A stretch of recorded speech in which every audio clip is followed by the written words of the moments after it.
Welcome to Upbeat. I'm Maddie Rever, and these are my co-hosts, Taylor Hansen and Cameron Hussein. Thanks for joining us on this beautiful Friday afternoon. We're not mornings anymore. Yeah. Okay, well, with coronavirus comes health officials telling us the best practices to avoid getting sick, of course. Yeah, and BuzzFeed came up with 9 ways that we can avoid touching our faces. I know my mom will be happy about these. She's always on me for health stuff. So. Well, the list was kind of funny. Wearing a scarf was one of them, which I can't say I necessarily connect with. I don't wear scarves. It's getting kind of warm outside, so that's kind of a funny one. Bitter nail polish, I thought, was another funny one. Yeah. I don't know that people are necessarily putting their hands in their mouths. Yeah, I get touching your face, but in your mouth, maybe if you have to stop biting nails. Yes, I am. Get a fidget spinner. I do have one. You do have one. Yeah, so I need to pull that out and start using Bring that. Bring it to the newsroom. Yeah, that's great. Make it a competition, so counting how many times you do it a day and trying to have the lowest number. That's so funny. And then of course wearing a reminder on your hands. So putting a marker, a mark on your hands wearing gloves, which I mean. Writes in Sharpie, don't touch face. Yeah. There's a lot of things you could be doing, so just hands away. Yeah. Keep them away. Cool. Definitely will keep that in mind. So you guys, March is not national, but Women's History Month. Yes. And so did you guys see that post by Time Magazine? It was so influential. I felt very moved by it. I love that they're doing this for the women the past 100 years. Yeah, they're celebrating the 100-year anniversary of suffrage. And so they've featured a woman every year. And this first one is Coco Chanel. She did huge things for fashion, even today.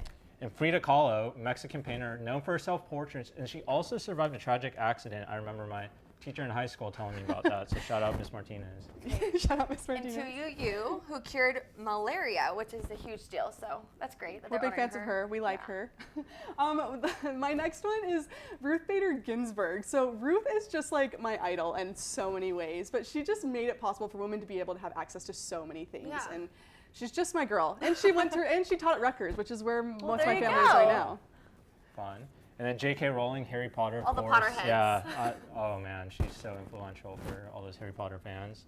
And then one that was really, really interesting was just the 3 women that started the Black Lives Matter movement. So we have a lot of really influential people in this. I mean, there's hundreds. There's literally 100 of them. So those are just kind of some samples. Skin on the surface. Well, next season's Bachelorette was announced on Good Morning America on Monday. So in case you missed it, take a look at this.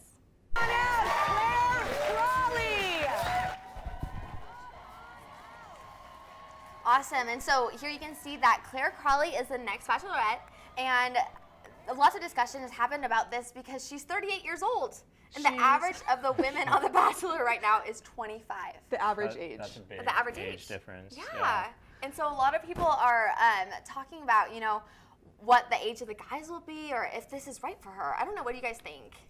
I don't know, this is the first season of The Bachelor I've watched, but I have been overwhelmed by how much pettiness there is between all the women. Everyone's just fighting. Even when the girls tell all Tammy came on, I was like, well, that could be because of age, right? Right. So maybe having an older age group will allow for better content. Yeah, and I remember in 2014 when she was 32 and on The Bachelor with Juan Pablo. Yeah. So.